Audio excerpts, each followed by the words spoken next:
Oke. Saya mungkin pertama ada hal yang juga sangat penting menurut saya terutama buat Academy of Ummah dan KA, kayaknya sangat penting nanti mungkin setelah Ali Imran, saya tidak tahu apakah sudah pernah dikaji atau tidak, kata toyib di dalam Al-Quranul Karim, karena kalau kita lihat, belum kita masuk ya, ini sekedar tambahan saja, ada konsep good life menurut Al-Quran Karim. Jadi yang biasanya disebut dengan hayatun thayyibah. Nah, kalau kita urut, menarik ternyata Quran itu bicara tentang thayyib itu ada halal thayyib, makanan yang thayyib, harta yang thayyib, rizki yang thayyib, ucapan yang thayyib, insan yang thayyib, keluarga yang thayyib, rumah yang thayyib, masyarakat yang thayyib, sampai negara yang thayyib atau negeri yang thayyib. Jadi saya kira kalau misalnya dikaji secara mendetail, karena ini tujuannya adalah untuk melahirkan hayatun thayyibah, saya kira itu sangat penting, karena Quran bicara mulai dari individu, ke usroh, dari insan, ke usroh, ke mujtama, dan ke balad. Ya. Sebagai tambahan saja, biar diingatkan suatu hari. Oke, kita langsung saja sekarang ke surah Ali Imran. Kita beberapa saya sudah share ke kakak dari surah Al-Fatihah hingga Sabah. Ini saya kasih lagi untuk yang di surah Ali Imran. Satu mind map yang menurut saya cukup bagus. Yang pertama misalnya di surah Ali Imran, sebelum kita masuk ke 92 ya, dipetakan pembagiannya menjadi dua bagian besar. Ya, yang pertama disebut dengan, tapi tema utamanya adalah isbat wahdaniyatillahi ta'ala. Ya, peneguhan keesaan Allah Subhanahu wa taala, pengokohan ya wahdaniyahnya Allah Subhanahu wa taala dikelompokkan menjadi dua bagian besar. Al-Qismul Awal, bagian yang pertama, yaitu ayat pertama sampai ayat yang ke-120. Topik yang paling jelas adalah berkenaan dengan kedatangan delegasi Nasrani Najran kepada Nabi Muhammad SAW tahun ke-2 Hijriah, 2 Hijriah. Ya. Jadi ayat 1 sampai ayat ke-120.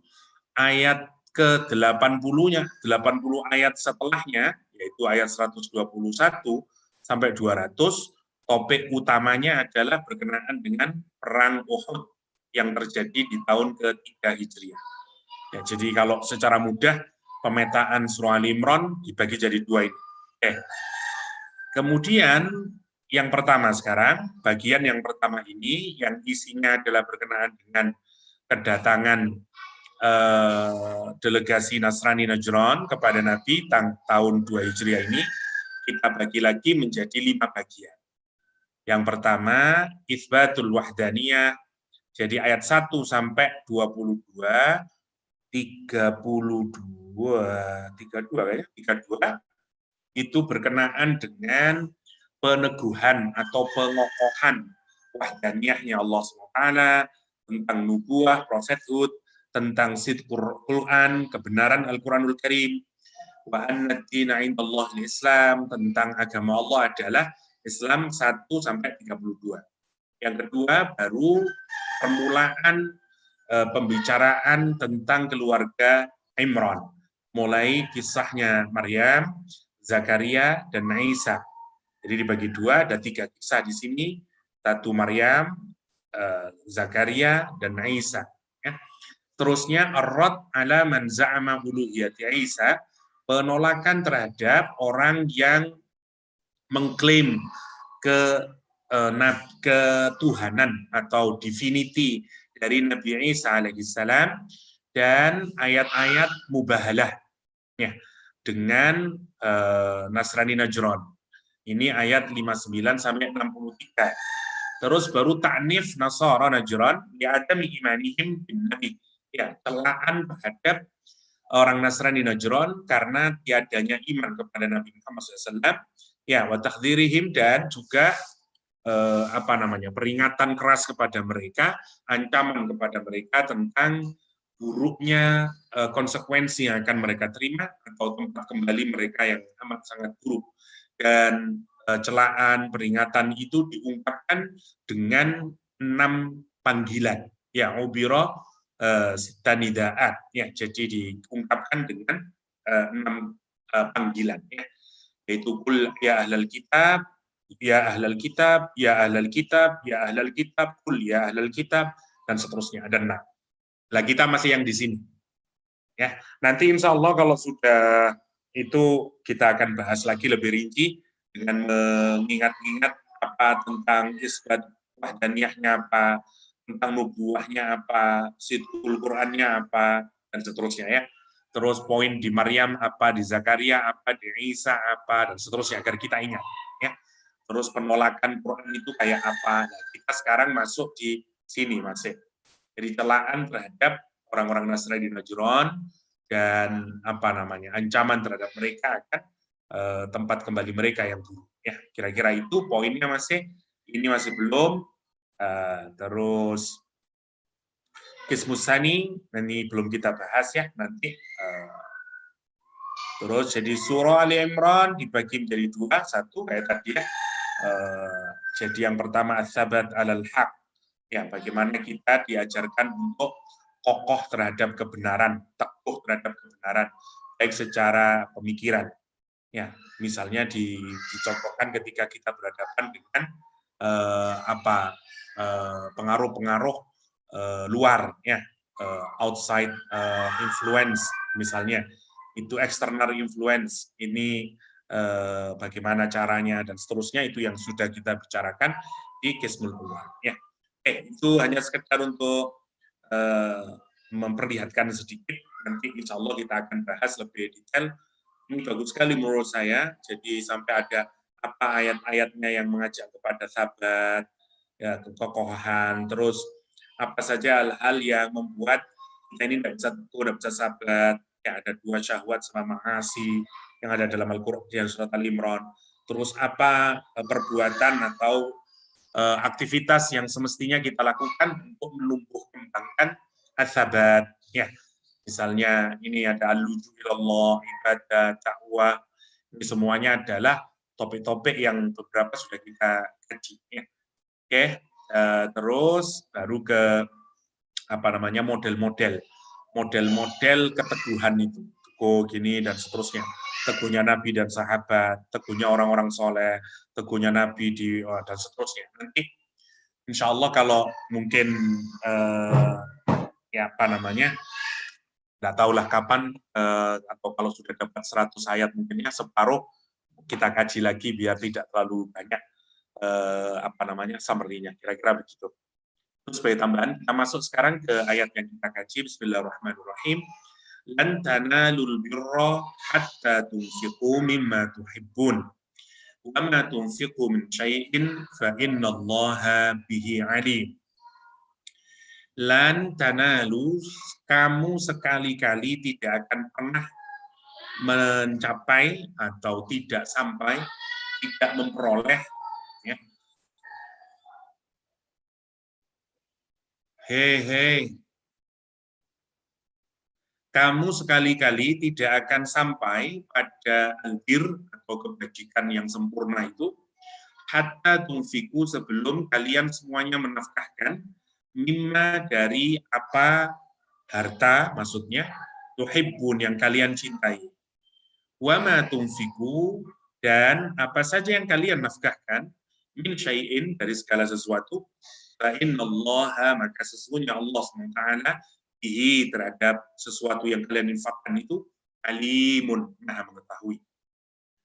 Ayat ini kalau kita lihat diletakkan oleh Allah setelah kemarin kita membicarakan tentang taubat, ya, bahwa ada orang yang diterima taubatnya oleh Allah SWT dari kalangan Ahlul Kitab, dan ada orang yang tidak diterima taubatnya meskipun mereka menafkahkan sedunia emas, yang tidak diterima oleh Allah SWT. Infak yang sebegitu banyaknya itu kemudian menjadi sia-sia saja, bahkan tidak mampu membebaskan mereka dari siksaan Allah Subhanahu wa taala. Ya. Nah, karena itu maka kemudian pertanyaan berikutnya mesti yang ada di kepala kita adalah bagaimana infak yang bisa diterima, infak yang tidak diterima. Ya, kemarin. Karena itu ayat ini sekarang kemudian menjawab tentang infak yang diterima oleh Allah SWT. Bagaimana, apa persyaratannya dan seterusnya. Ya. Ketika ayat ini turun, kita lihat dulu respon para sahabat Nabi ya, sebagai contoh yang sangat menarik bagaimana mereka hidup dengan mengukur dirinya sendiri dengan Al-Quranul Karim. Kita lihat beberapa contoh sebelum nanti kita melihat perkata. Ya. Oke. Yang pertama, respon para sahabat Nabi ini diriwayatkan oleh Anas bin Malik, karena Abu Talhah adalah Abu Talhah aksara ansariyin bil Madinah. Dia adalah orang Ansor, orang Madinah yang paling banyak pohon kurmanya, kaya raya dia. Dan wakana habba amwalihi, dan harta yang paling dia cintai, ya karena banyak kebun kurmanya, adalah kebun yang bernama Bayruha. Ya, kebunnya bernama Bayruha. Dia sangat cinta dengan kebun ini. Kenapa? Karena satu, dia dekat ke masjid, mustaqbilatal masjid, dia menghadap ke Masjid Nabawi. Wa kana Nabi, dan Nabi SAW yadkhuluha, juga sering masuk ke kebun tersebut, wa yashrab min ma'in, minum dari ada air di dalamnya yang fiha thayyib, airnya sangat baik. Udah komplit ya. Jadi kalau ada kebun rindang, ada air, airnya segar, wah itu sudah istimewa sekali pada konteks zaman itu. Dan karena itu kata Abu Talhah, meskipun saya banyak kebun kurma, tapi kebun kurma saya yang menghadap ke Masjid Nabawi, yaitu Bayruha, adalah kebun kurma yang paling aku cintai. Falamma nazalat, maka ketika turun ayat lan tanalul birra hatta tunfiqun, Abu Talhah kemudian berkata kepada Rasulullah, ya Rasulullah, innallaha yaqul, sesungguhnya Allah SWT berkata, lan tanalul birra hatta tunfiqu mimma tuhibbun, wa inna habba amwali ilayya bayruha. Sesungguhnya hartaku yang paling aku cintai, paling aku senangi adalah bayruha. Wa innaha, dan sesungguhnya bayruha shadaqatun lillah. Aku sedekahkan untuk Allah Subhanahu wa taala.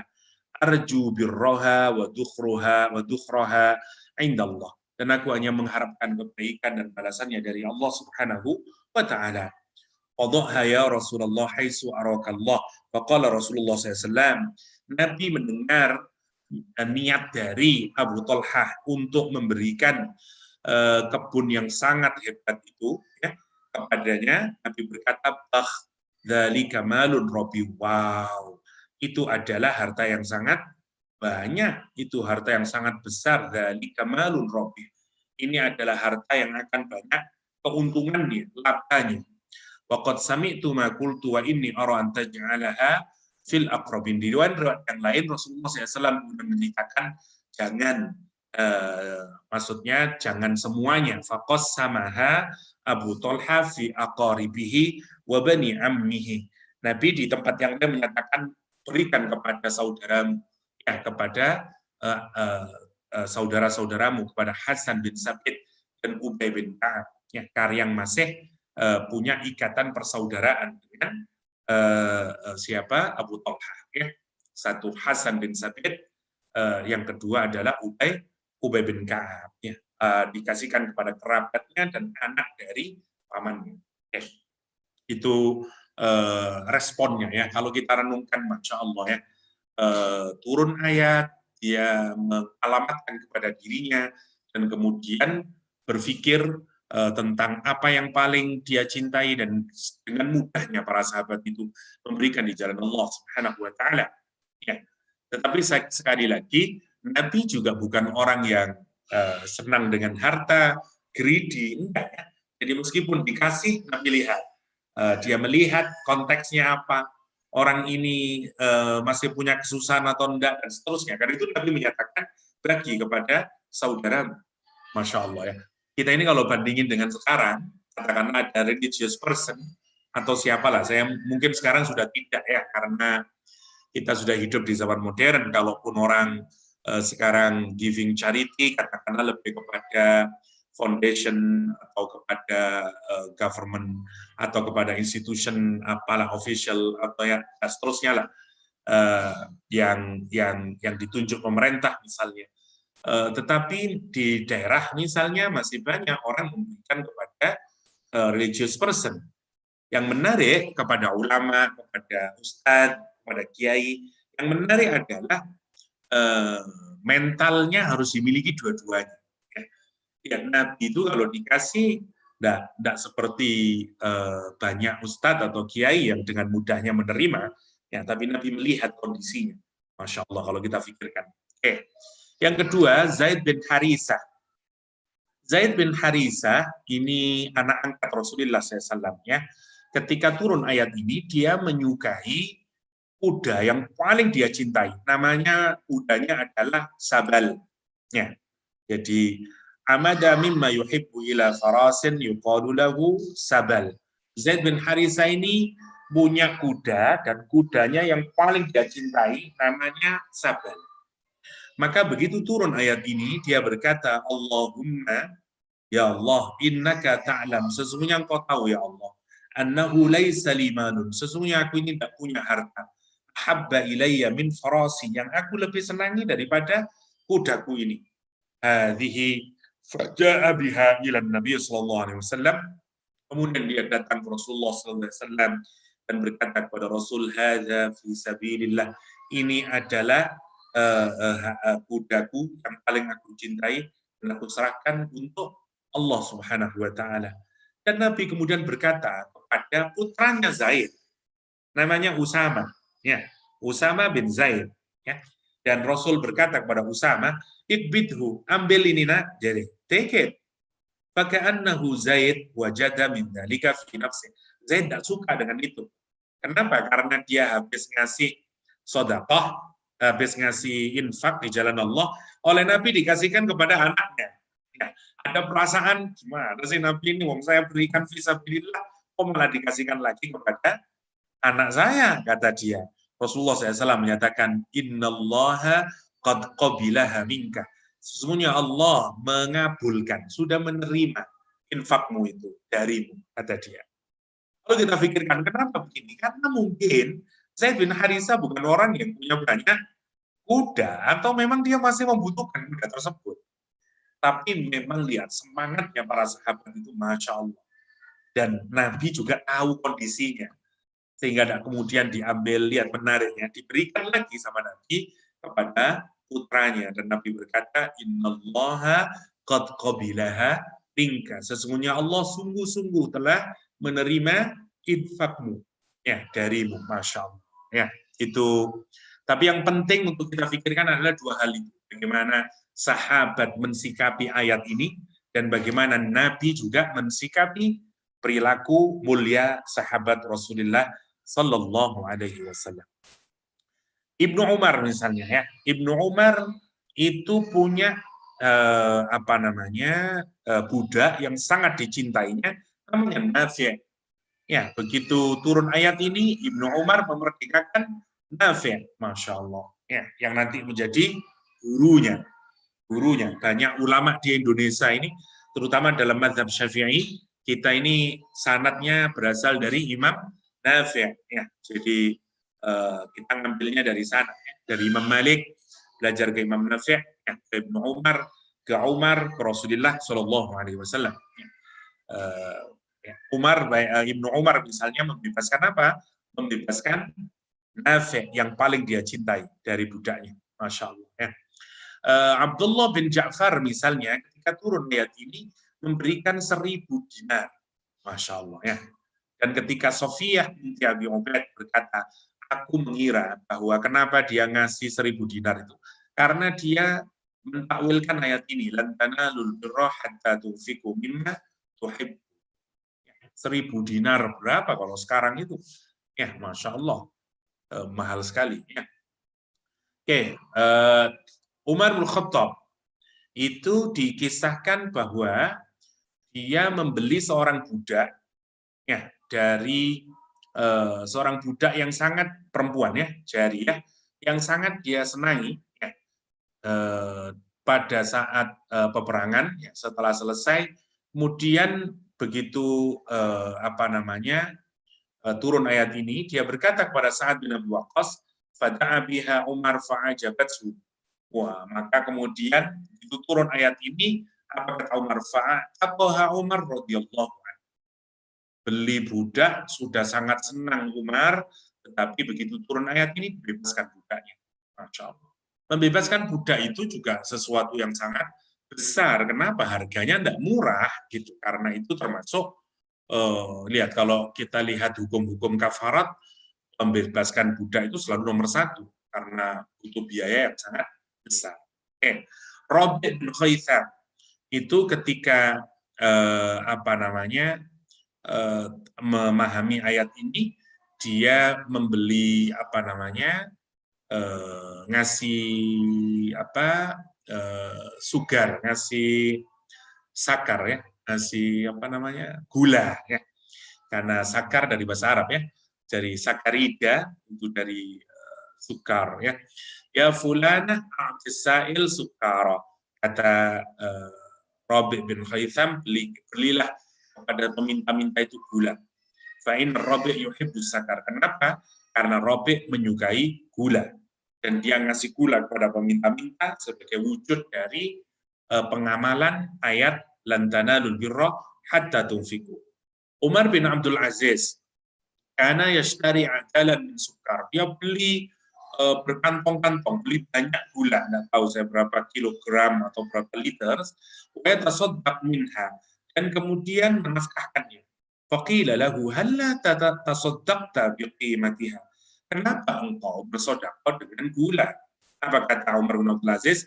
Li'anna sukara habbu ilayya. Karena aku suka gula. Fa'aratu an unfika mimma uhib, dan aku ingin berinfak dengan sesuatu yang paling aku sukai. Masya Allah. Nah, ini respon para sahabat di dalam memahami dan mengamalkan ayat Ali Imran ayat ke-92. Oke. Sekarang kita lihat ayatnya, lan tanalul birra hatta tunfiqu mimma tuhibbun. Oke. Ayat ini dimulai dari kata lan tanalu ya. Oke, yang pertama huruf lan ya, berfungsi untuk negasi yang selama-lamanya, negasi yang permanen. Jadi lan beda dengan la karena dikasih dikasih tambahan huruf nun, itu mengandung makna negasi yang sifatnya permanen. Jadi kapanpun saja dia masih akan tetap bersifat tidak. Ya. Misalnya bedanya kalau dengan la dan seterusnya ya, lan itu mengindikasikan sampai ke masa yang akan depan sana tidak mungkin lagi lan. Jadi ini menjadi prasyarat yang sangat teguh. Al-Quran menyatakan lan tanalu, katanya lan tanalu, kata Al-Quran Karim, lan tanalu, kalian semuanya tidak akan bisa memperoleh. Kata nala minimal ada dua maknanya kalau kita lihat tafsir Qurtubi. Yang pertama memberi, makna al-ata. Yang kedua wasala ya. Yang pertama ata, yang pertama misalnya seperti kata nawaltuhu tanwilan ya. Nawaltuhu maksudnya aqtaituhu, aku memberi. Jadi makna pertama lantanalu itu tidak akan ya.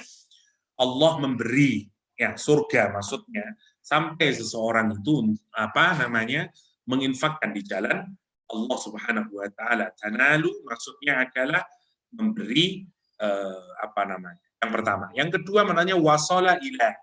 Wasala alaih, dia tidak akan sampai. Ya, tidak akan sampai mendapatkan surganya Allah Subhanahu wa taala. Nala sebenarnya makna dasarnya sih ya memperoleh atau memperoleh lah ya, lan tanalul birra. Oke, tidak memperoleh, tidak akan memperoleh seseorang itu memperoleh apa? Lan tanalu albir. Kata albir sebenarnya bermakna ini, kalau ada istilah di dalam apa namanya bahasa Al-Qur'anul Karim ada al-bar dengan al-bahr. Ya. Al-bar adalah daratan, ya, sementara al-bahr adalah lautan. Ya, merujuk kepada lautan. Al-bar artinya daratan. Sebenarnya sebagaimana penjelasan dari Syekh Mutawalli Sya'rawi, semua kata nanti yang diawali dari kata ba sama ra, al-bar, itu sebenarnya merujuk kepada makna as-sa'ah, keluasan, ya, mengandung makna keluasan atau as-sa'ah. As-sa'at, ya, itu maknanya keluasan. Jadi maknanya luas. Luas dalam pengertian apa? Nanti kita lihat ya.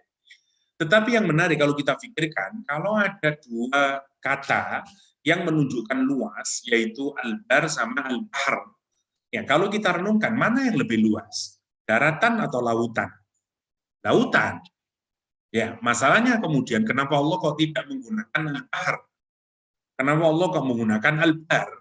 Kalau kita pikirkan, kalau yang dituju sesungguhnya adalah menghadirkan makna luas. Padahal yang lebih ausa adalah al-bahr. Al-bahr ausa minal bar. Tetapi yang menarik, kenapa kok al-bar yang dipakai untuk menunjukkan kebaikan yang sekian banyaknya itu, sekian luasnya itu. Karena di al-bahr manusia itu tidak bisa bergerak secara nyaman, dia hanya bisa bergerak di atas perahu. Berbeda dengan daratan, di mana orang bisa berjalan, bisa berlari, bisa melakukan apapun saja. Nah, meskipun bahar itu memang lebih luas, tetapi di dalamnya mengandung makna mengandung makna manusia tidak bisa melakukan aktivitas yang banyak, karena dia tidak seperti ikan. Karena itu Quran tidak menggunakan makna kebaikan yang banyak itu dirujukkan kepada laut, tapi dirujukkan kepada daratan. Itu logikanya begitu sebenarnya. Karena memang air bukan menjadi ekosistem kita, our environment, ya dia bukan habitat kita, ya, bukan habitus kita, tapi al-bar adalah yang lebih dekat ke kita, karena itu dipilih al-bar. Ya. Jadi al-bar maknanya adalah luas sebenarnya, ya, luas. Maka nanti gambarannya kalau kita lihat hadis, lihat macam-macam itu, segala macam kebaikan ya yang mendekatkan diri kita kepada Allah SWT, yang memiliki nilai kebaikan, namanya al-bar. Karena luasnya itu. Karena itu al-bar nanti maknanya kebaikan. Kalau kita lihat secara bahasa misalnya, al-bar itu maknanya adalah as-sidqu wa ta'ah wal khairu wal fadlu. Ya, secara lughah. Jadi minimal lughahnya ada 4 ini, ada 4. As-sidqu, ya sebentar. Jadi kalau secara lughah maknanya al-bir itu adalah as-sidqu, kebenaran, kejujuran, ketaatan, kebaikan, keutamaan, itu namanya al-bir. Namanya al-bir, ya. Jadi bir itu secara bahasa bermakna itu.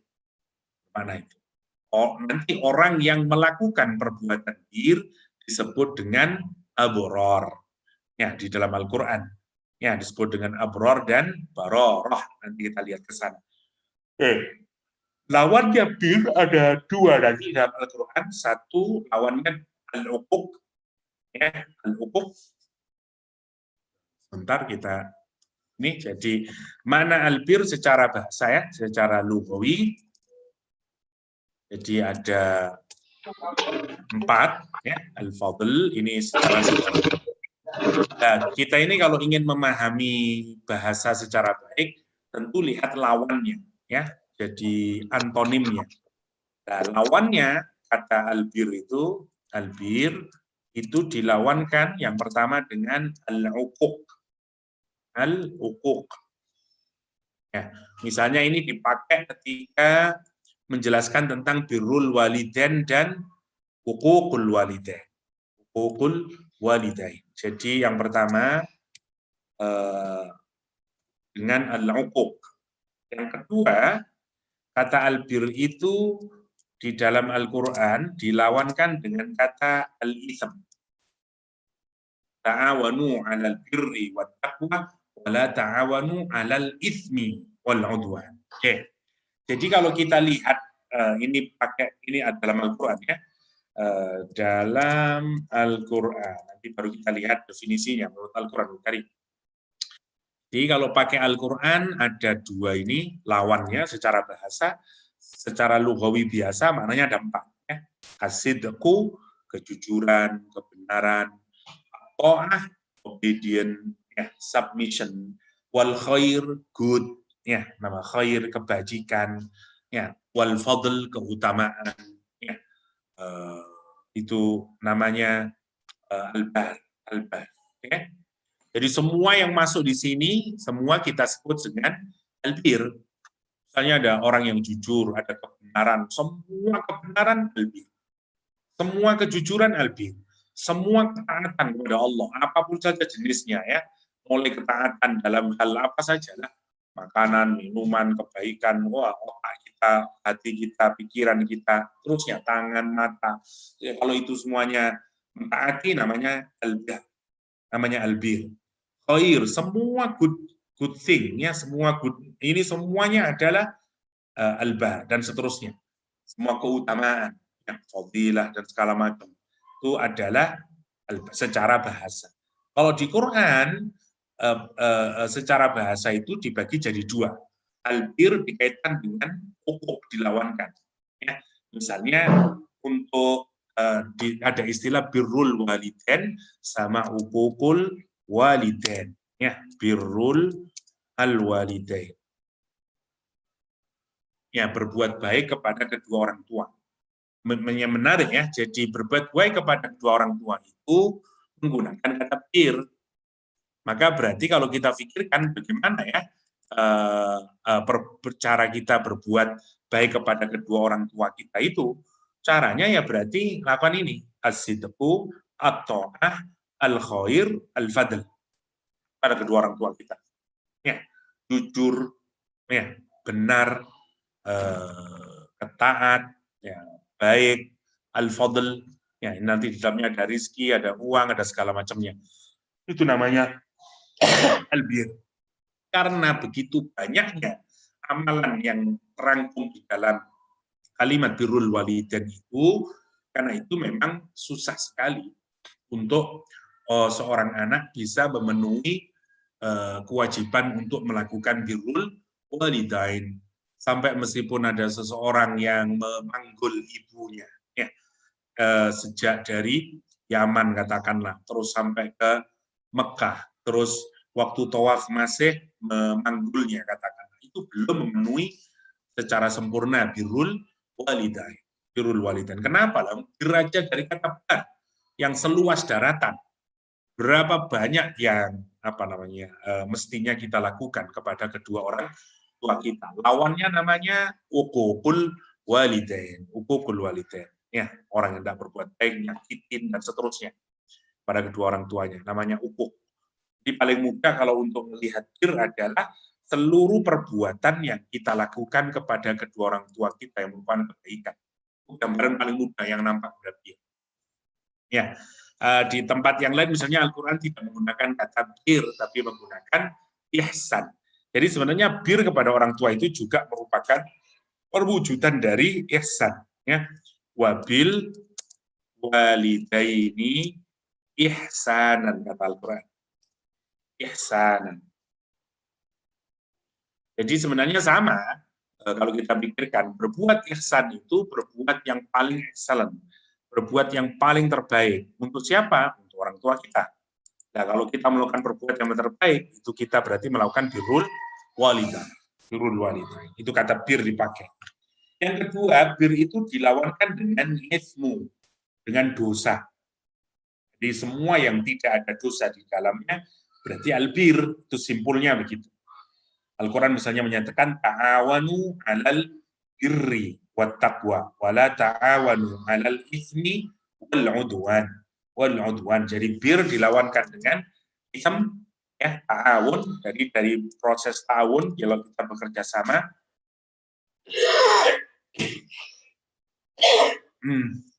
Kalau ta'awun, oke. Doktor, yang di sini doktor nak rehat ke? Nak take 5? Ya, saya minum dulu sebentar. Okey, boleh doktor. Okey, kita take 5 sebentar ya, sahabat.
Oke. Okey, boleh doktor? Oke. Jadi yang kedua, kata albir itu agar pemanaannya lebih clear buat kita, caranya adalah kita melihat opositnya. Ya. Di albir dilawankan dengan nukuk, dalam kaitannya dengan ta'awun, dalam kaitannya kita berbuat baik kepada kedua orang tua kita. Yang kedua, albir dikaitkan dengan al-ism, yaitu dosa. Ya.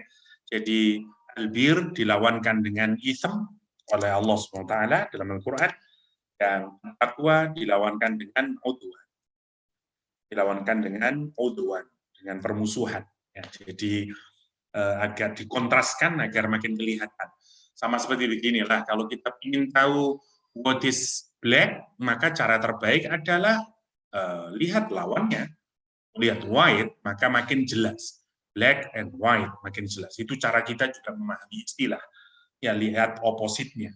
Nah, dari sini kita akan melihat, jadi albir itu begitu. Dia harus aktif karena di dalamnya ada proses kita berinteraksi dengan orang lain. Karena tidak mungkin bir itu bersifat kita sendiri, ya. Kalau kita lihat di sini. Nah, misalnya bir dikaitkan dengan kita berbuat baik pada orang tua. Bir dikaitkan dalam proses ta'awun. Jadi ada objek, ya, ada subjek lain yang memang kita tidak melakukan perbuatan baik padanya. Itu yang pertama. Dan yang kedua, perbuatan itu ada tukang las di depan, jadi mohon maaf suaranya terganggu. Jadi apa namanya? Itu yang kita bisa lihat dari kata bir sementara. Mari kita lihat bagaimana Al-Quran mendefinisikan kata bir sebelum kita masuk ke ayat ini. Sebelumnya di surah Al-Baqarah, seingat saya, itu Al-Baqarah 172, kita melihat ada kata bir yang didefinisikan oleh Al-Quran Al-Karim. Laisal birra an tuwallu wujuhakum qibalal masyriqi wal maghrib ila akhirih, ya. Oke, kita lihat dulu sebentar.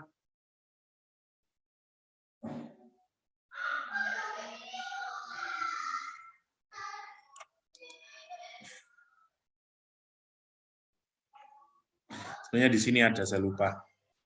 Sebenarnya di sini nanti belum saya ringkas.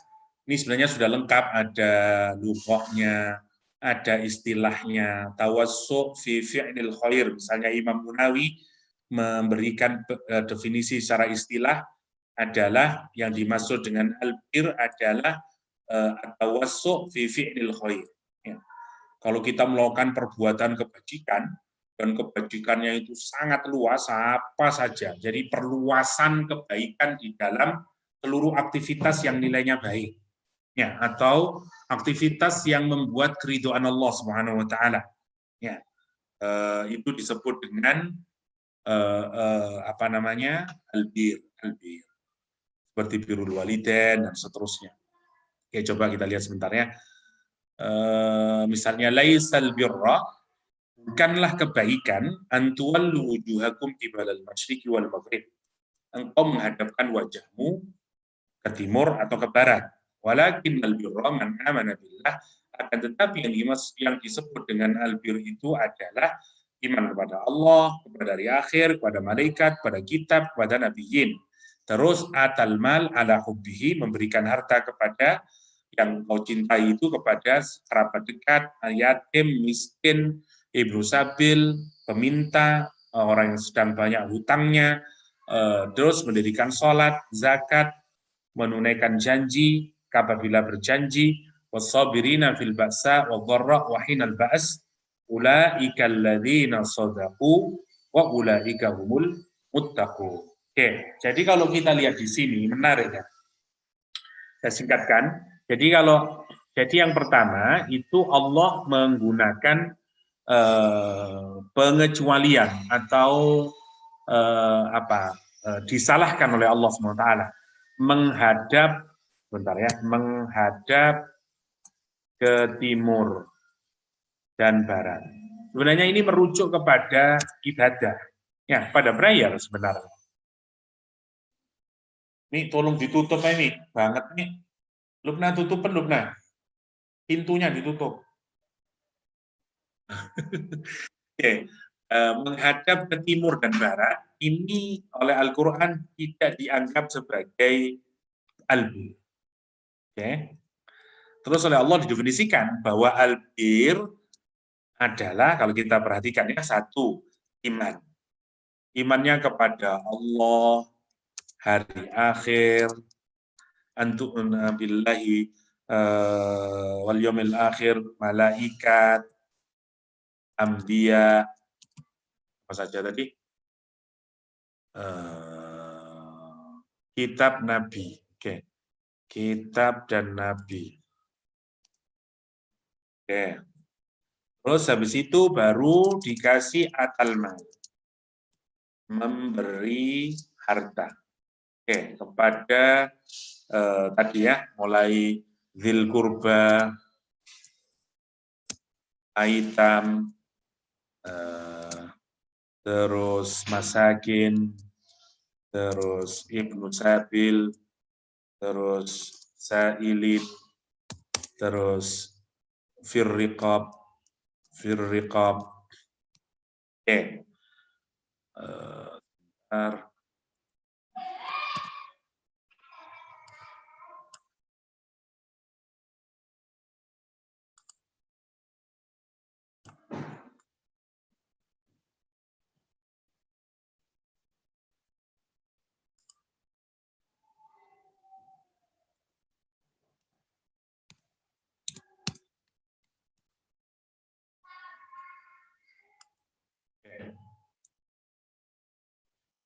Yang kedua memberi harta, yang ketiga kemudian wal mufuna bi ahdihim idza ahadu, menunaikan janji.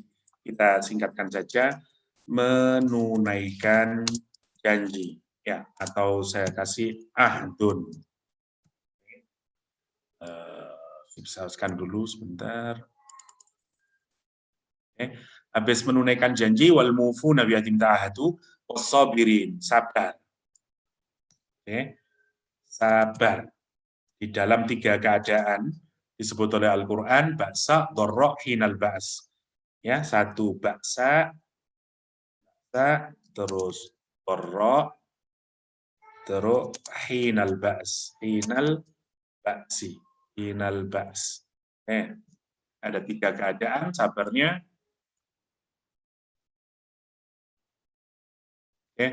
Terus terakhir, ulaika alladzina shadaqu wa ulaika humul muttaqun. Kalau orang bisa begini, disebut oleh Al-Quran sebagai as-sadiqun. Ulaika alladzina shadaqu atau as-sadiqun, kita singkatkan saja, as-sadiqun, dan digelari juga dengan muttaqun.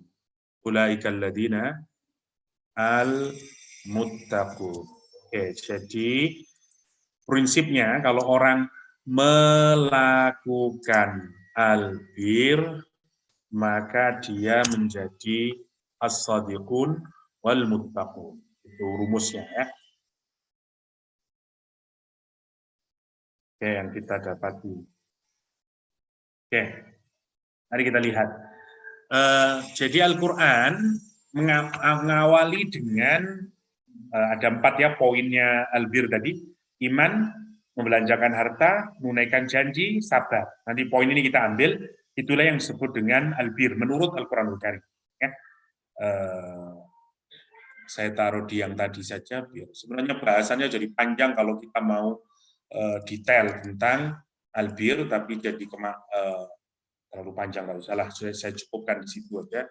Oke, dengan ngambil dari surah Al-Baqarah. Oke. Jadi yang pertama, Allah Subhanahu wa taala menyatakan bahwa menghadap timur barat itu bukan sebuah albir. Kenapa dimulai dari sini? Karena sebenarnya Allah ingin ngasih kita konteks.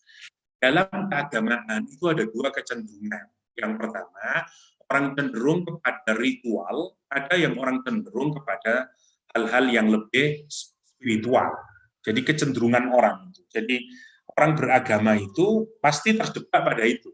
Ya, satu fokus kepada, hanya fokus saja, fokus semata-mata. Ya, fokusnya semata-mata kepada antara itu, ritual,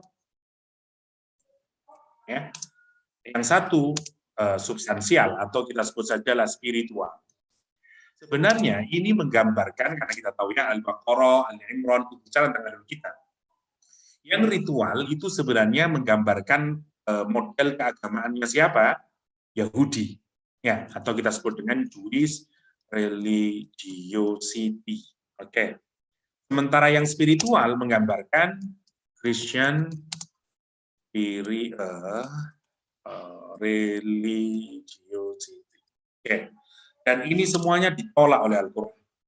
Bukan itu bir, bukan albir gitu. Jadi agama nanti albir itu, jadi kalau dari sini nanti kita adalah albir itu ketika orang menggabungkan antara ritual ya, atau ibadah plus yang kedua spiritual, spiritual. Ya, jadi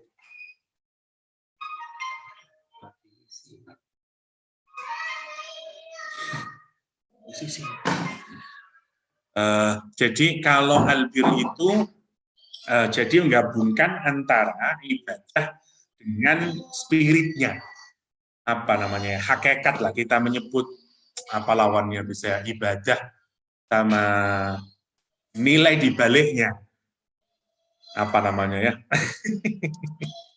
Saya tidak tahu ada istilah, nanti belum keluar lah, nanti insya Allah. Oke. Ada sebagian yang menyebut sebagai, kalau kita senang dengan istilah di dalam ilmu tasawuf, biasanya memang dikenal dengan syariah sama hakikah. Ya, oke lah, kita gunainlah hakikah. Ya. Oke. Asal jangan ada satu kelompok di Indonesia, daerah mana saya lupa, Lombok kayaknya, namanya kelompok hakikah. Jadi seluruh anggotanya diajak mandi bersama, laki perempuan dalam satu pon, Masya Allah, sampai akhirnya ditangkap semuanya oleh polisi di Jawa Barat, Masya Allah, kelompoknya namanya hakikah. Gini, sama segala sesuatu itu kan ada atau gini, kalau pakai bahasa filsafat mungkin seperti form, sama essence. Kalau kita pakai di Plato katakanlah ya, polanya begitu. Jadi agama itu apapun saja sebenarnya, musangking ada kulitnya, ada isinya, dan seterusnya lah. Agama juga gitu. Agama itu ada 2 dimensions. Yang pertama ada aspek rituality, sholat, zakat, ibadah, semuanya itu namanya ritual. Tapi ada aspek spirituality, yaitu kehusukan kita. Sama lah ketika kita sholat, ada orang yang sangat peduli banget dalam urusan apa. Ini takbirnya harus di sini, atau di sini, atau wah, ya, sangat detail. Ya, masalah bagaimana membicarakan tentang how to perform, rukuk, sujud, bowing, dan segala macamnya. Yang kedua, ada kelompok orang yang lebih menekankan pada aspek spirituality. Misalnya tentang bagaimana kita ini khusyuk pada Allah, dan seterusnya. Dan masing-masing itu menarik. Orang yang senang dengan ritual, biasanya tidak terlalu mentingin spiritualitas. Dan orang yang senang dengan zikir, dengan spiritualitas, biasanya juga tidak terlalu penting dengan urusan ritual. Ya, dua-duanya ini tidak tepat, itu kira-kira. Karena itu Allah menyatakan, bukanlah kebaikan kamu menghadapkan tantanal birra, kata laisal birra an tuwallu wujuhakum. Jadi kalau kamu cuma menghadap ke timur atau barat, ya, tapi tidak ada khusyuk di dalamnya, tidak ada ketulusan hati di dalamnya, bukan bir itu. Kira-kira begitulah. Allah mengkritik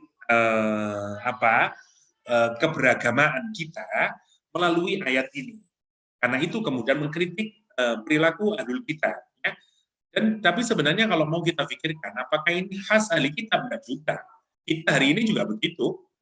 Ya, ada beberapa di antara umat Islam yang fokus benar kepada ritual. Ya, samalah begini ya. Ada enggak beberapa di antara kita, di antara umat Islam yang ngapain sih taklim terus, ngaji terus. Yang penting itu adalah amal, misalnya. Itu juga sama. Jadi dia tidak mikirin masalah spirituality, tapi hanya mikirin masalah ritual. Dan ini yang ditentang oleh Al-Quranul Karim. Ya, bukan itu ibadah yang benar itu. Karena ibadah yang benar itu artinya adalah gabungin antara ritual dan spiritual. Ya, jadi ritualnya benar, tetapi khusyuknya juga benar, dan seterusnya lah, dan seterusnya. Ya, itu. Oke. Setelah Allah memperlihatkan ini, makanya detailing dari konsep albir ini, yaitu ritual plus spiritual, ya, ibadah plus hakikat, form plus essence, itu detailnya 4 ini. Jadi kalau kita melihat 4 ini sebenarnya adalah penjelasan, further explanation dari formula ini, ritual plus spirituality. Contoh yang pertama, iman masuk yang mana? Spiritual. Ya, memberi harta masuk yang mana? Nah, ini masuk yang ritual. Menunaikan janji, ritual. Sabar itu lebih bersifat spiritual. Jadi spiritual yang ini adalah yang bersifat ritual. Makanya konkret dalam Al-Quran Karim. Oke, sekarang kita akan melihat 4 ini sebenarnya harus merupakan hubungan yang erat satu sama lain. Satu, misalnya iman itu harus mendahului semua amal. Jadi kenapa Allah meletakkan albir itu diawali dengan iman? Karena apa saja perilaku itu ditentukan dari motif, ya, dari driving force, dari motif kita, dari niat kita. Innamal a'malu binniyat. Karena itu kebaikan itu tergantung dari motifnya. Dan motif dalam bahasa agama itu namanya iman. Ya, karena motif atau driving force tidak ada yang lebih kuat daripada iman. Seperti tadi kalau kita pikirkan, ya, kenapa Abu Tolhah memberikan Bayroha? Kenapa Umar bin Khattab memberikan misalnya Ibnu Umar memberikan Zaid bin Harisa memberikan sabal kudanya dan seterusnya. Lalu kita pikirkan itu apa ya motivasi mereka? Apa yang drive them to do something itu adalah iman. Itu maksudnya.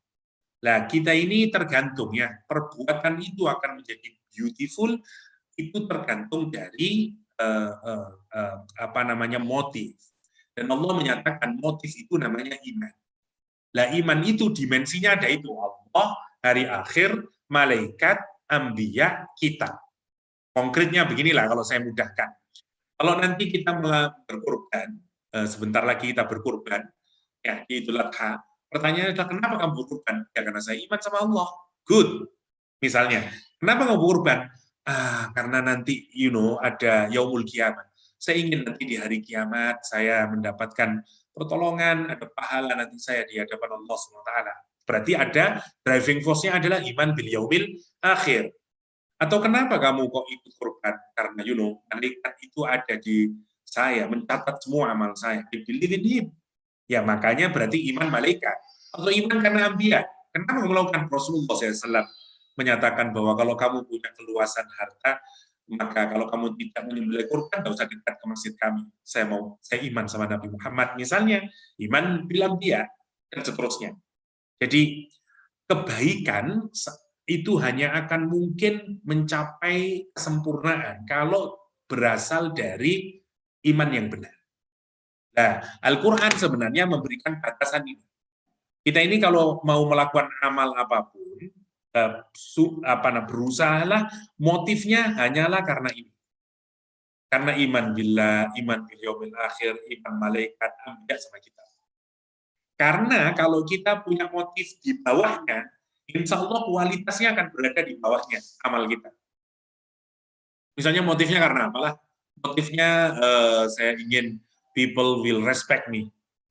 Ya, pasti akan di bawahnya nanti. Saya ingin motifnya adalah saya to be called as apalah, soleh misalnya, dan seterusnya. Karena itu dikasih iman yang pertama. Ini tidak boleh, urutannya tidak boleh berubah. Nah, baru Allah kemudian menyatakan yang pertama memberi harta. Nah, itu dikasih sesuatu yang paling berat. Ini konflik antara iman dengan kecintaan terhadap diri sendiri. Ya, jadi kasih contohnya, ini relasinya antara kita dengan diri kita sendiri sekarang. Jadi ada iman, ada diri kita sendiri. Karena itu contohnya memberikan harta. Harta itu sesuatu yang kita senangin, ya, karena semua orang suka dengan mencintai hartanya. Dan iman itu nanti yang membuktikan, nanti akan berani kita berikan itu, sesuatu yang kita cintai, yaitu memberikan harta. Wa atal mal. Kepada siapa? Lihat urutannya, kepada kerabat kita. Karena memberi kepada kerabat itu tidak mudah sebenarnya. Apalagi kalau kita punya konflik. Ya, kita konflik dengan kakak kita konflik dengan adik kita, itu berat kita ngasih. Saya biarin tahu rasa dia. Memang dia sombong sekali. Dia memang kakak saya, misalnya. Tapi orang berani tidak memberikan kalau saudaranya. Lebih mudah ngasih orang lain, Masya Allah ya. Karena itu Quran, dzil qurba didahulukan. Baru anak yatim, orang miskin, ibnu sabil, ya, sailin, orang minta-minta, wafir riqab. Riqab itu next di sini ini ya. Jadi dulu gambarannya kalau orang jadi budak atau tawanan, ketika next-nya itu dikasih itu sehingga dia tidak bisa bergerak. Jadi gambaran itu digambarkan itu orang yang ditindih dengan hutang. So he or she can move, ya itu namanya riqab, ya, wafir riqab, ya dia bangkrut karena itu kita beri harta. Jadi lihat, memberi harta itu akan hanya bisa menjadi baik kalau dimotivasi oleh iman. Oke, jadi iman itu akan memboosting kita, memforcing kita untuk akan punya kesolehan sosial. Itu mau poin. Jadi iman yang ada dalam hati itu akan membuat kita tidak jadi egois, membuat kita tidak jadi selfish. Kenapa? Karena buktinya ini nanti menunaikan harta. Belanjakan harta. Itu syaratnya kalau orang sudah punya iman. Jadi iman itu yang akan memforce kita. Kita menjadi orang yang kemudian tidak egoistik, individualistik. Kita akan muncul menjadi orang yang compassionate, menjadi orang yang punya empati, menjadi orang yang kemudian punya sosial concern dan seterusnya. Itu berarti albir. Nah, kayak begitu. Itu yang pertama. Yang kedua ya. Yang ketiga, kalau ini kaitannya dengan diri kita sendiri, orang yang nanti melakukan albir itu nampak pada hal yang kedua, menunaikan janji. Nah, dia akan punya relasi dengan orang, punya janji dengan orang. Sekarang hubungannya dengan people to people sekarang, udah person to person sekarang. Kalau tadi dengan dirinya sendiri, Sekarang kita namanya ahdun. Namanya ahdun. Lihat kalimat yang dipakai Al-Quran. Ya, saya menggunakan menunaikan. Sebenarnya maknanya adalah wal mufuna. Mufuna dari kata wafa. Ya, wafa. Wafa itu kalau kita penuh, ya. Oke. Ya, apa sih?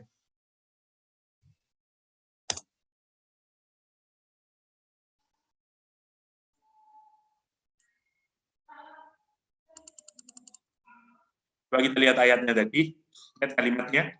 Wal mufuna bi ahdihim. Wal mufuna bi ahdihim. Kalimatnya itu mufuna dari kata wafa yang artinya memenuhi.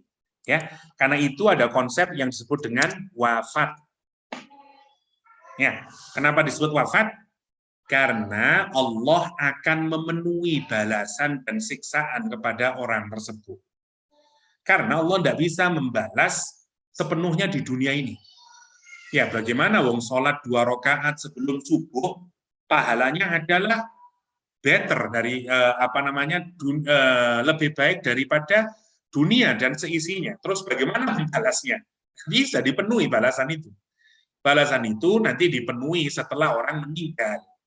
Nah, karena itu disebut wafat. Kenapa? Karena wafat itu adalah proses di mana Allah akan memberikan semua konsekuensi yang pernah kita lakukan dari amal sepanjang kita hidup.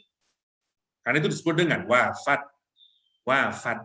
Berarti kalau Allah dipenuhi, misalnya, kita katakanlah kalau berbuat baik, dikasih bonusnya di dunia dulu. Tapi balasan sempurnanya itu nanti, di akhirat. Nah, karena itu orang harus melewati namanya wafat. Karena kalau sudah wafat, Allah akan membalas secara penuh. Nah, lihat Al-Quran juga menggunakan kata wafat ini, wal mufuna bi ahdihi. Jadi orang ini, lihat kalimatnya ya, perhatikan kalimatnya menggunakan kata benda. Wal mufuna. Dia bukan sekali, 2 kali, dia terus-menerus. Kalau dia berjanji kepada orang, kalau kita dealing sama itu, ciri dari orang yang albir itu, dengan dirinya sendiri dia tidak selfish. Ya, dengan dirinya sendiri dia tidak individualistik. Dia punya social concern, dia punya empati. Yang kedua adalah kalau berkaitan dengan orang lain, yaitu mufuna, kata Al-Quran Al-Karim, ya, menarik, dia terus-menerus, Masya Allah ya, karena menggunakan kata benda. Masya Allah, kita bisa lihat dalam praktek dia dalam kehidupan. Setiap interaksi, ini kalau setelah interaksi sekarang ya, jadi ini gambarannya dalam social interaction, mudahnya lah. Ini social interaction. Ya, maka kita akan bisa melihat kesolehan. Dia akan penuhi janjinya secara sempurna. Itu maksudnya. Ya. Jadi kalau di memberi harta, ini sebenarnya adalah tentang dengan interaksi dengan dirinya sendiri. Ya, ini private interaction sebenarnya. Ya, within themselves sebenarnya. Ini interaction within themselves kalau kita pikirkan. Ini sebenarnya kita sebutlah self interaction. Kalau tidak tahu saya benar atau kalimat. Oke. Kalau kita pikirkan. Dan kemudian membuat orang tidak lagi selfish, tidak menjadi, dan seterusnya itu. Masya Allah ya. Selesai sebenarnya urusan itu. Karena itu gambaran orang soleh dalam agama ini, itu. Ada motif yang kokoh sebagai pilar dalam hidupnya. Yang kedua, dia menjadi orang yang tidak selfish, ya. Karena dia kemudian ditunjukkan yang beri harta, dalam kaitannya dengan social interaction, dia akan penuhi semuanya. Contoh, saya kasih contoh social interaction itu kayak beginilah gampangannya. Kalau kita melihat, misalnya banyaklah kita dealing dengan orang lain, dealing dengan KH, dealing dengan institution, atau cara paling mudah, ada traffic light. Ya, saya belum contoh yang baik untuk traffic light, katakanlah.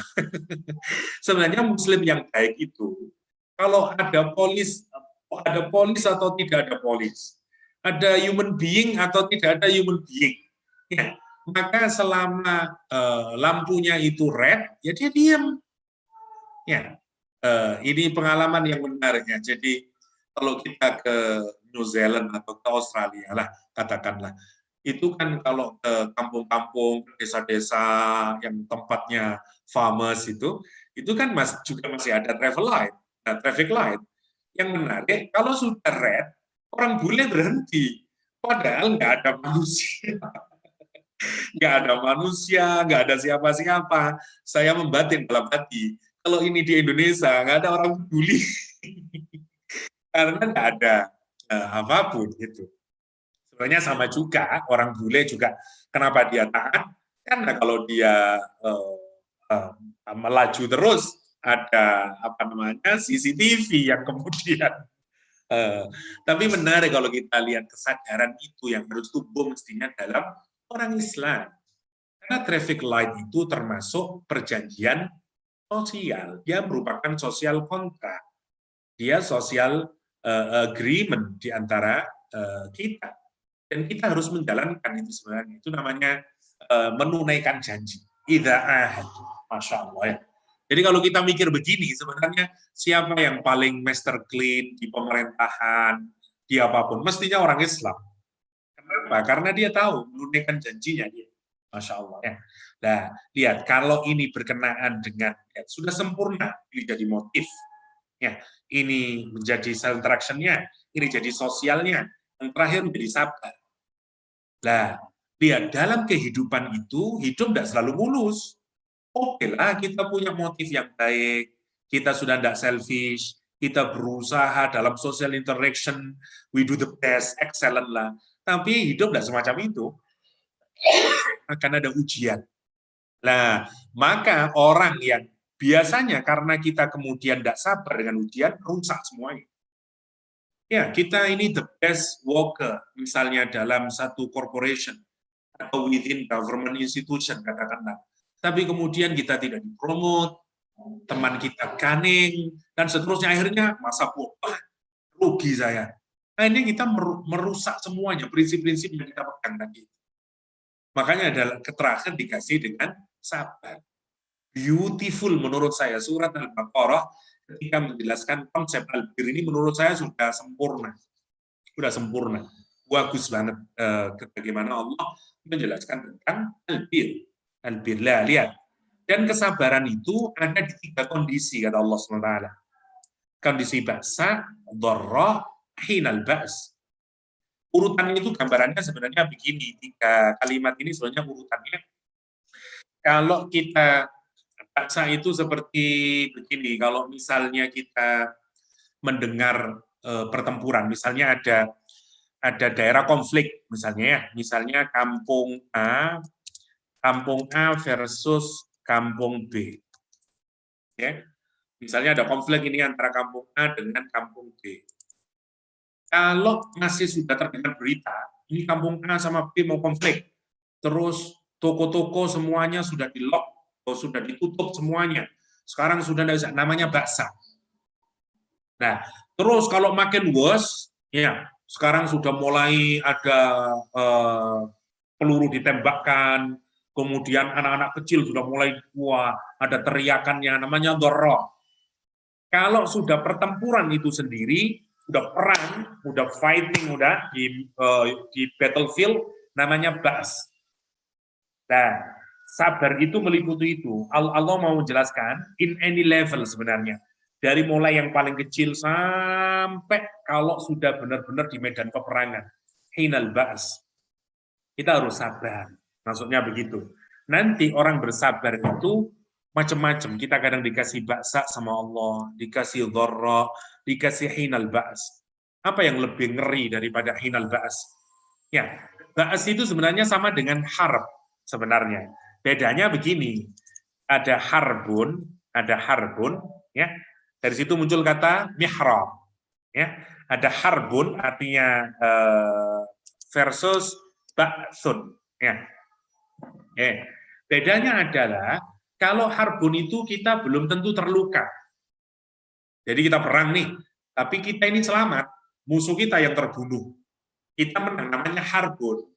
Tapi kalau ba'sun, kita perang, kita terluka parah, mati, rusak semuanya badan kita, namanya ba'sun. Nah, karena itu Quran di sini tidak mengatakan hinal harb, Tapi hinal ba's. Masya Allah ya.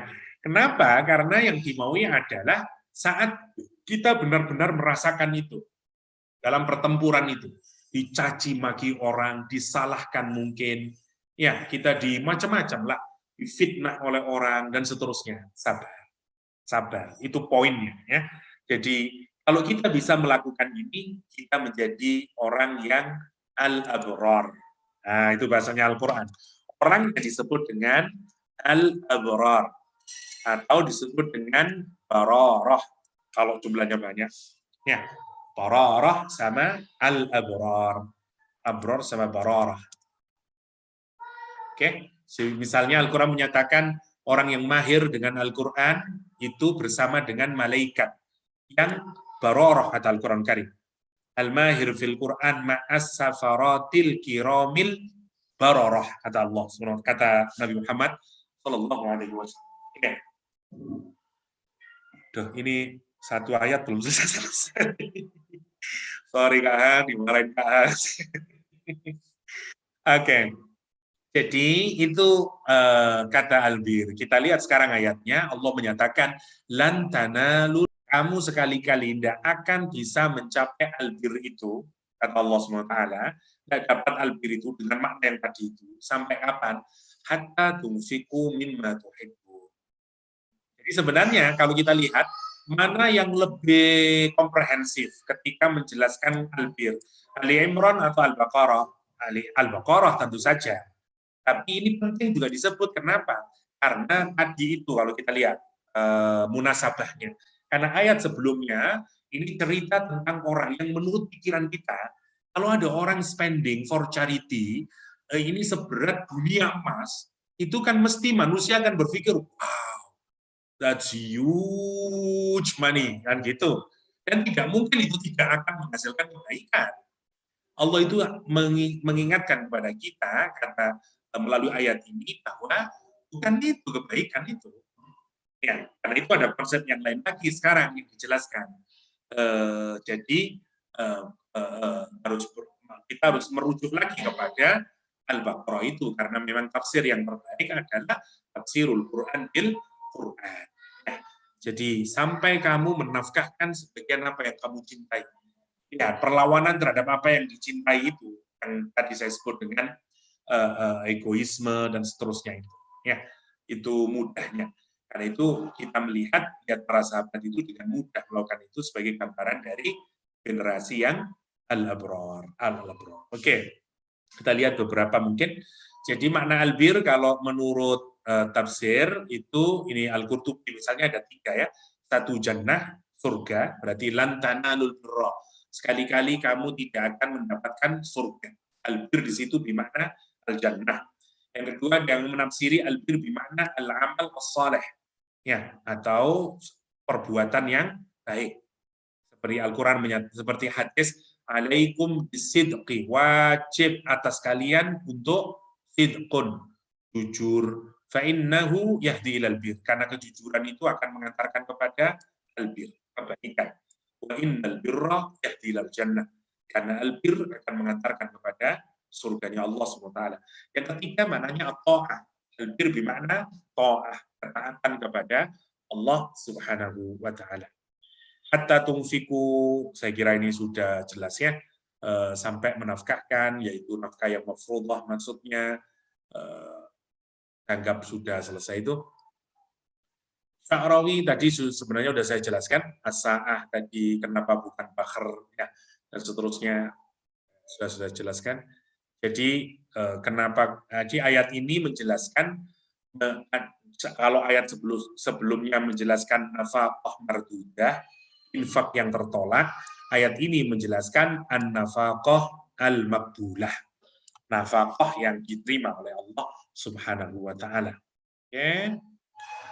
Terus juga ayat ini menyatakan mau mimma tuhibbun itu untuk menunjukkan bahwa dalam diri kita ini ada kekikiran, ya sama ya, harta, karena Allah membuat cinta kepada harta itu, pada zuyyina linnas hubbu syahawat tadi minan nisa wal banin wal qanatiril muqantarah. Karena itu kemudian orang yang bisa melepaskan ya kekikiran dirinya, dialah sebenarnya orang yang abror. Al-Quran menyatakan misalnya, fattaqullah, bertakwalah kepada Allah mastata'tum, ya semampumu. Ya, kita harus memaksimalkan kemampuan kita dalam bertakwa kepada Allah SWT. Perhatikan kalimatnya ya. Kalimatnya bukan masitum, tapi mastata'tum. Jadi bertakwalah kepada Allah Subhanahu wa taala kalau kamu sudah istitoah, ya berusaha semaksimal mungkin. Tambahan sin itu untuk menunjukkan seeking, tambahan tak untuk menunjukkan usaha, effort yang maksimal. Jadi mastatoktum itu bukan berarti ini, berarti Allah nyuruh takwa kepada kita semampu kita kok. Saya tidak mampu melakukan itu, saya tidak mampu sholat subuh, mampunya hanya sholat zuhur sama asar misalnya. Kan saya tidak salah, mana dalilnya? Fattakullah mastatoktum, misalnya. Ini salah, ya maksudnya. Kenapa? Karena dia tidak memahami, karena memahami dalam terjemahan. Jadi sebenarnya mastatoktum itu, karena ini tadi ada sin, ada huruf taknya. Ya, kalau kita sudah mengerahkan kemampuan kita secara maksimal, namanya fattakullah mastatoktum. Wasma'u wa'ati'u, dengarkan, taati, wa'anfiku khairan, infaklah, ya, khairan li anfusikum. Allah kemudian menyatakan wa may yuqa suhha nafsi. Itu yang disebutkan ya. Jadi kekikiran diri itu, siapa yang diselamatkan oleh Allah dari kekikiran diri, dialah orang yang muflihun. Oke. Umar bin Khattab, Abu Dzar, ada kisah menarik di sini dituturkan oleh Syekh Mutawalli Sya'rawi. Abu Dzar itu memiliki unta, beberapa unta. Tapi ada unta yang paling dia senangi, unta laki-laki yang paling senang, al-fahlu ya, paling dia senang. Ada orang datang kepada dia menyatakan, ini masgulun, saya ini kesusahan, saya lapar, tidak punya makanan dan segala macamnya lah. Ini kampung saya ini misalnya keluarga saya besar ini gini inilah. Terus kemudian kata Abu Dzar, oke, kamu ambil unta saja. Itu saya ada unta yang paling gede itu, yang bagus itu, ambil itu. Kamu nanti sembelih, bagikan ya, kepada tamu ini, orang yang minta ini, yang kesusahan. Oke, tetapi yang menarik, dia hanya mengambil unta yang bukan yang tadi itu. Kemudian Abu Dzar menyatakan, kamu berkhianat ya sama saya. Tak suruh ngambil unta yang paling terbaik, kok malah kamu ngambil unta yang biasa saja, kata dia. Kata orangnya, tamunya berkata begini, Abu Dzar, saya melihat kamu itu masih butuh. Ya, kamu itu mesti ada kebaikannya, kamu masih butuh sama unta yang baik itu. Kata Abu Dzar al-Ghifari, kata dia, sesungguhnya inna yauma hajati ilaih liyaumin awta'a fi hufrati, kata dia. Sesungguhnya hari yang paling aku butuh kepadanya adalah di saat hari badanku ini diletakkan di dalam kuburanku, kata dia. Kamu kira sekarang aku butuhnya sama unta itu? Ya, saya butuhnya sama unta itu justru nanti kalau saya sudah masuk kubur. Nah, kalau kamu sekarang itu yang disembelih, maka berarti engkau telah memenuhi kebutuhanku. Kira-kira begitu. Abu Dzar, Masya Allah ya. Abu Dzar al-Ghifari. Sama juga dengan Ibnu Umar, ya, dia membeli budak perempuan yang cantik dari Faris, dari Persia ini, Masya Allah. Wa kana yuhibbuha. Abdullah bin Umar mencintainya. Falamma sami'al ayat, ketika turun ayat lan tanalul birra itu dimerdekakan. Ya.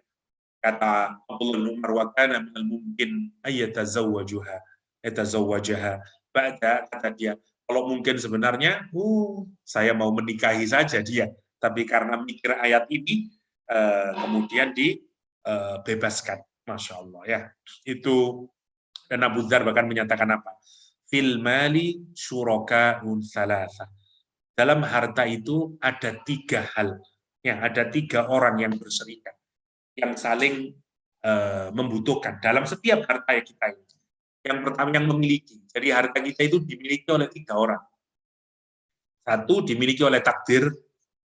Ya, kadang bisa hilang, kadang bisa kita miliki. Tergantung Allah menentukan apakah harta itu selamanya milik kita atau enggak. Yang kedua, ahli waris. Kalau kita mati, harta itu dimiliki oleh ahli waris kita. Yang ketiga, ya kita sendiri yang memilikinya. Karena itu kata Abu Dzar, fa in istata'ta alla takuna jaz alasa. Kalau bisa kamu jangan jadi orang yang paling lemah di antara tiga itu. Maksudnya, ya gunain itu untuk kepentinganmu. Jangan nunggu ahli waris. Ya. Nanti kalau mati, susah kita. Nggak mengambilnya lagi sudah. Dan seterusnya itu peringatan dari Abu Dzar Al-Ghifari. Ini apa ini? Oke. Itu sudah ayat selanjutnya. Oke. Itu ayat yang ke-92. Kita masuk ke satu ayat lagi mungkin. Doktor, kita sebenarnya sampai 10.30. Oke. Jadi bolehkah kita berhenti di sini dulu? Sorry, sebenarnya saya targetnya 95. Mungkin ya ke doktor. Ya, terlalu banyak di Albir, tapi tidak apa-apa lah. Paling saya dimarahi Kak H saja. Jadi insya Allah nanti kita lanjutkan di besok hari yang kullu ta'am kana hilal li bani Israil. Tapi mungkin kalau ada yang mau didiskusikan, 1-2 pertanyaan. Ya, okey. Boleh dijemput sahabat-sahabat. Mungkin ada yang nak bertanya.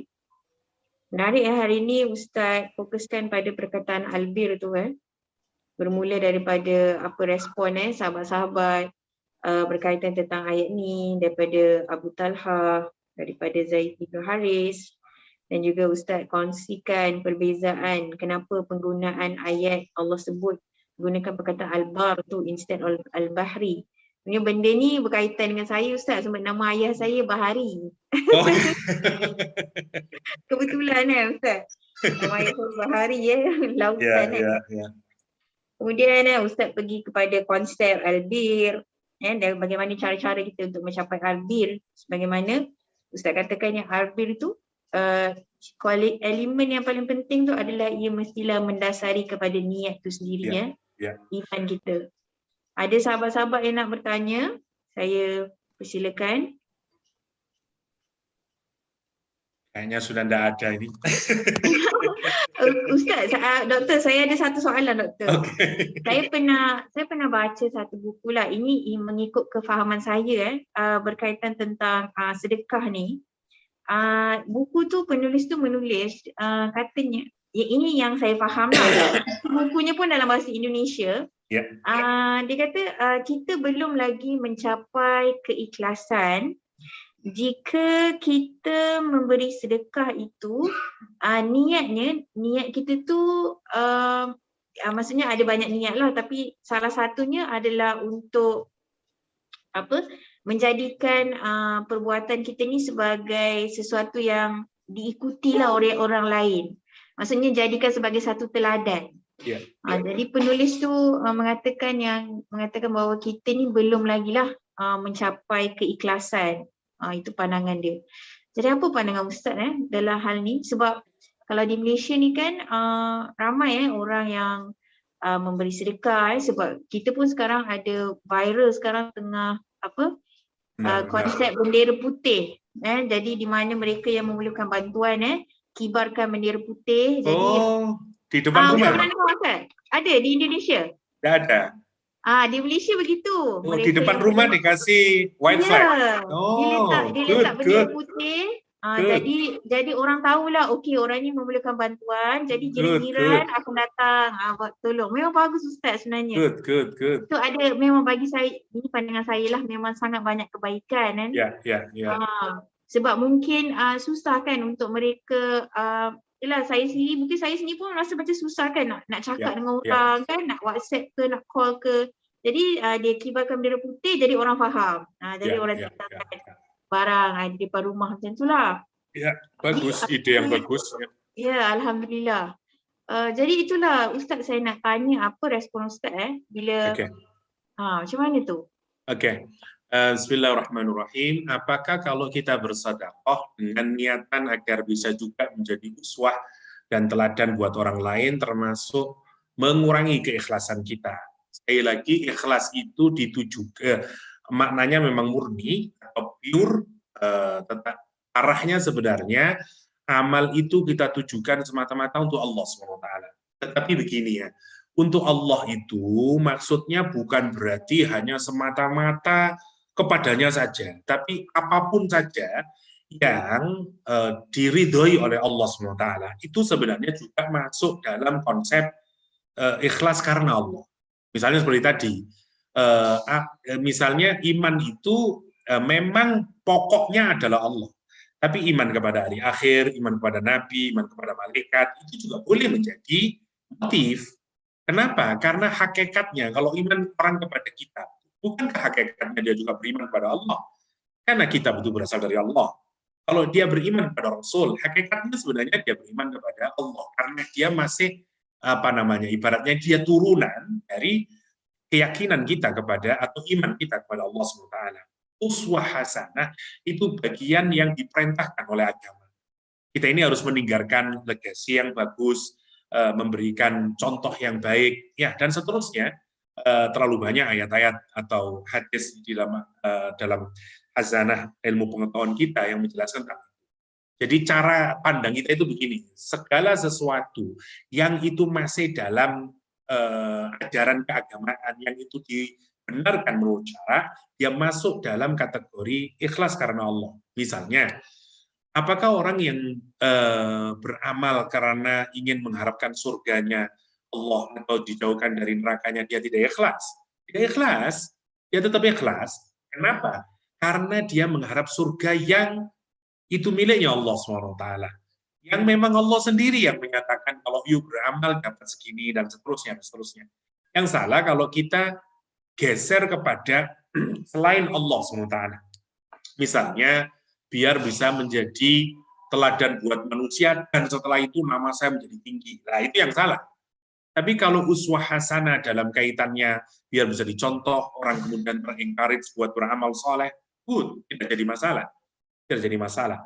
Nabi juga dalam, kalau kita baca-baca riwayatnya, ada yang sifatnya encouragement-nya Nabi itu melakukan sedekah secara sirri, rahasia, tapi ada kalanya juga secara terbuka, agar orang lain saling ikut. Masih ingat hadis ayat Al-Quran yang bicara hadis tentang Bani Mudhar yang datang ke Nabi dengan compang-camping bajunya, Nabi juga sedih melihatnya, Nabi memanggil Bilal untuk segera menunaikan sholat jamaah, dan Nabi kemudian berkhutbah dengan mengutip surat Al-Hasyr-nya, apa yang telah kamu persiapkan untuk hari esokmu, dan Nabi menyatakan tolong itu tamu-tamu kita dari Bani Mudhar.